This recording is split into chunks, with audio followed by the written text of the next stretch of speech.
I thought the micing up would take a few more seconds. But, all right. So, Mia Hargrove, Inspired Wellness Counseling. Mia, how long have you been in business? In business, about 1.5 years. Okay. Been a therapist since 2011. 2011. So to do the math, 8 years. Mm-hmm. Right? I'm good. I'm on a roll. Coffee's kicking in again. So, and we'll ask you the same question since everybody loves this little car analogy. If you could be a vehicle in your business, not your personal life, in your business. In my business? Yeah, what vehicle would you be? Oh. A big semi truck where you roll over people? Or did you carry all their baggage around? Right? In my business, I would say a minivan. Oh. Okay. There's a reason behind that. It's because in my business, it's very important to have a community, to have support, to build a team and intimate, close others in your life. And so that would require a minivan to hold all those people. Yes.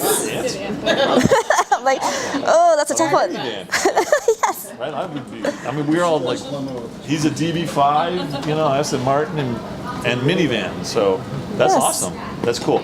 All right. So without further ado, and you have the timer? Sweet. All right. Mia Hargrove. Thank you. I'm going to do my sitting. Vibrance here.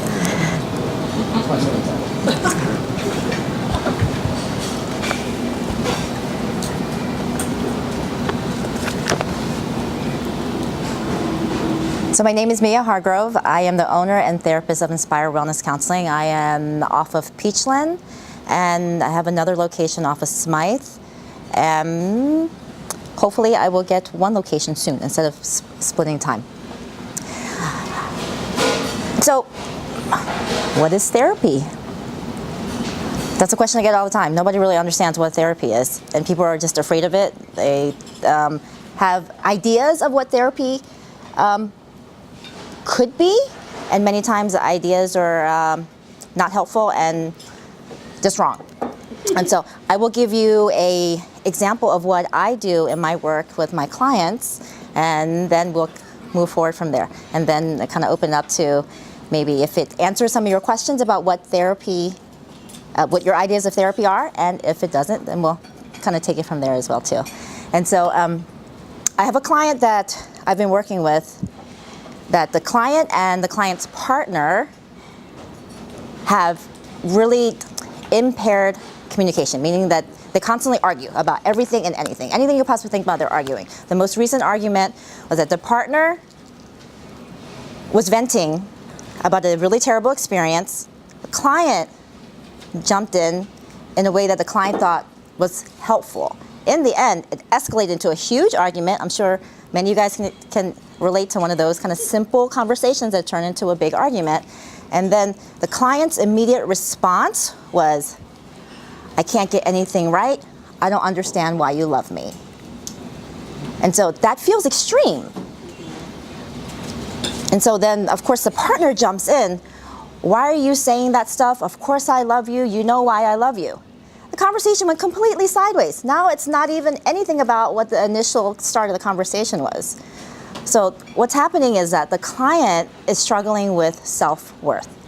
And so the way the client was helping their partner, because it wasn't received in a positive and like an absorbing kind of way, the client automatically internalized it as, this is, I am wrong, I am bad, I am not of any value. And so there's a whole issue of self-worth that I work on. And so that is going to be ongoing work, but however, I redirected the conversation to what was the initial problem, was that the ongoing communication issues. And so that argument, I had to come back and talk about what was happening in that moment with your partner. What was going on in that discussion is that your partner wanted you to listen. Your partner wanted validation. And what was happening in that moment is that you weren't listening, that you were jumping in to try to solve and do other things. You had an agenda of what you wanted to do in that conversation. And so part of that discussion was to learn to be present, to learn to be in the moment, and to learn to pay attention and listen. And so just based on that, the communication has drastically improved because the client has moved away from thinking about themselves to really listening and paying attention, thinking about their partner. So that's one example of what I do in my therapy sessions. And so that kind of taps into some of the questions that I was asked.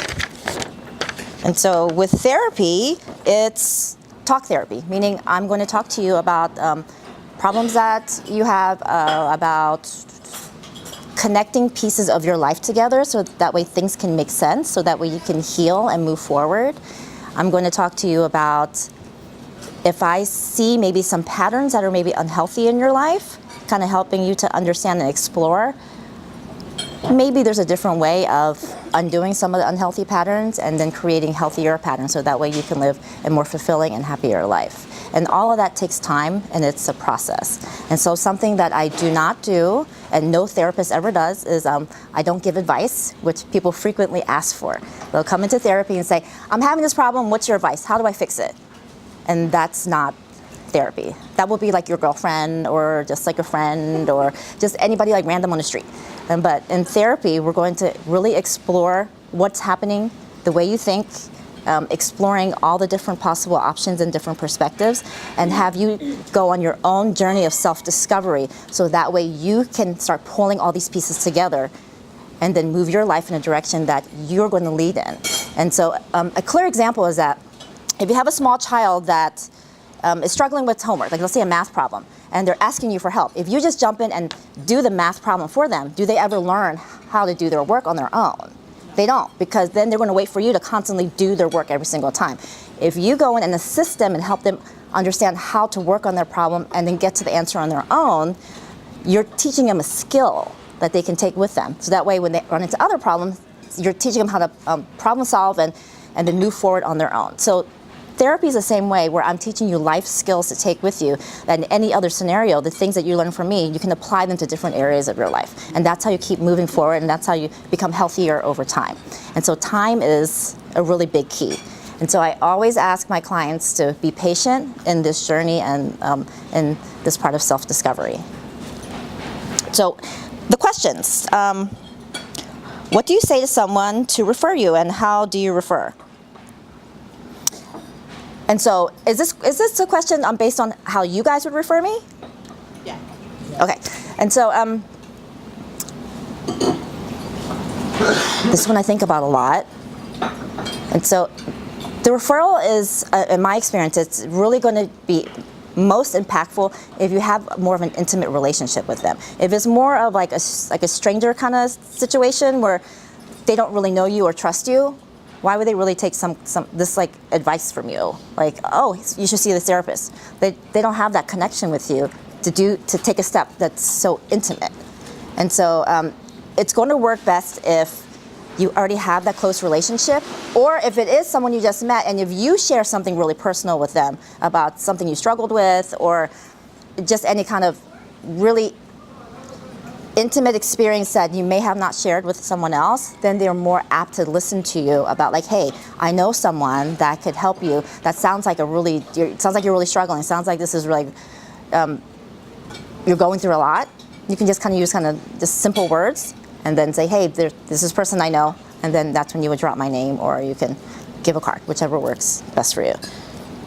Do you do dating counseling? And so, I giggled when I read that one. And so it's dating counseling. The way I interpret dating counseling just means relationships. Because in any relationships, somebody wants something and you're either getting it or you're not.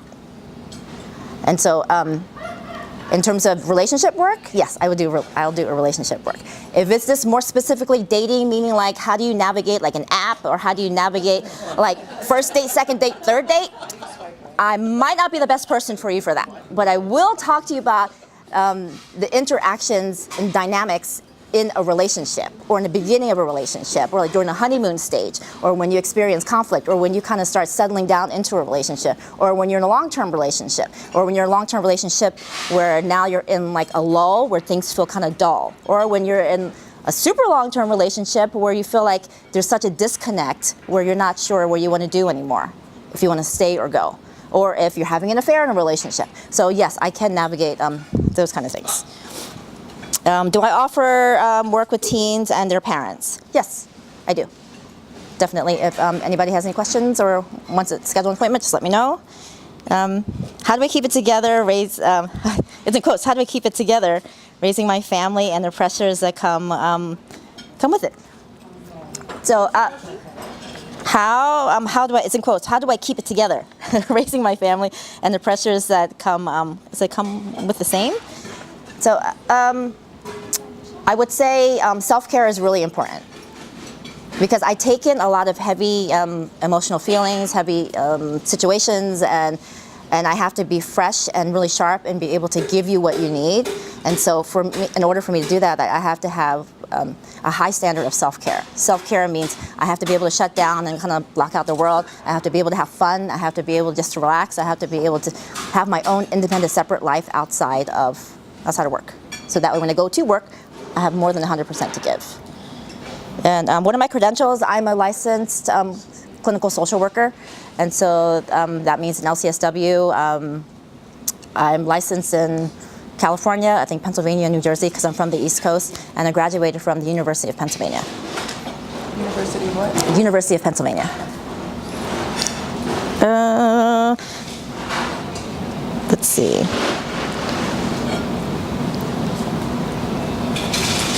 Oh, what would you say to someone that is afraid to seek therapy? I would say for that, the therapy is just a place that you go to talk to somebody. That's it. You're just talking. There's no expectations. You're just talking. And then I'm there to listen to you. And then I'm going to just talk back. That's it. And then hopefully at the end you feel a little better. Just make it really easy and then simple. Thank you very much. All right.